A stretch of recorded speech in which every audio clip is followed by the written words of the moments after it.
Feni rail gate ট্র্যাজেডির পর জনসচেতনতা বাড়াতে উদ্যোগ।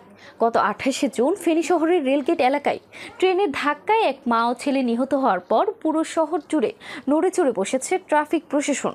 দুর্ঘটনার পর থেকে ফেনী জেলা ট্রাফিক পুলিশের নেতৃত্বে শুরু হয়েছে জনসচেতনতামূলক অভিযান এবং নাম্বারবিহীন ব্যাটারি চালিত অটোরিকশার বিরুদ্ধে মামলা। শহরের যানজট নিরসনে কঠোর অবস্থানে রয়েছে পুলিশ।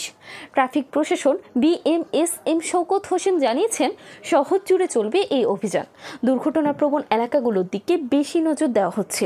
এখানে আসলে দুর্ঘটনা ঘটে আমাদের জাস্ট অসচেতন, আর কিছু না। রোড ইঞ্জিনিয়ারিং যতটুকু আছে, ডিভাইডার করা আছে, মানুষ রেল বার পড়লে এক লাইন করে দাঁড়াবে, এটাই স্বাভাবিক।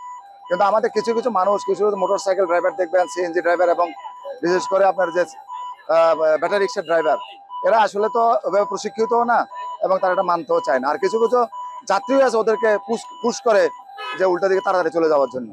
তা আমরা এই গত সপ্তাহে যে দুর্ঘটনা ঘটছে, আসলে বিষয়টা তো মর্মান্তিক।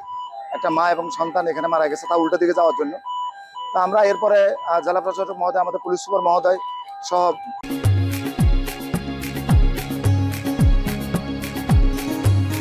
সর্বমহল বিষয়টা নিয়ে আসলে আমরা আগেও আমাদের একটা কনসার্নে ছিল, তবে এটা নিয়ে আমরা কি করা যায়, এটা নিয়ে একটা পরিকল্পনার হিসেবে আমরা রেলওয়ের দৃষ্টি আকর্ষণ করছি।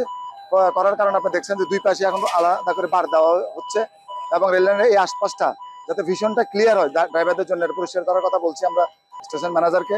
তারাও কাজ করছেন, আগামী এক সপ্তাহের মধ্যে তারা তাদের কার্যক্রমটা শেষ করবেন। আর আমরা এখানে যেহেতু আমাদের ট্রাফিকের জনবল কম, সেই জন্য আমরা পৌরসভার সহায়তা নিয়ে এখানে কিছু ভলেন্টিয়ারের ব্যবস্থা করেছে পৌরসভা। আর নিচে আমাদের সাথে কাজ করছে, আপনারা জানেন সে 5 আগস্টের পর থেকে তারাই এখন নতুন করে কুইক রেসপন্স টিম নামে আরেকটা স্বেচ্ছাসেবী দল যোগ হয়েছে।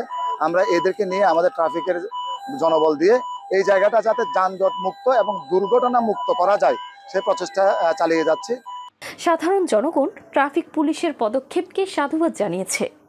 ফেনীর তালাশ, ফেনী।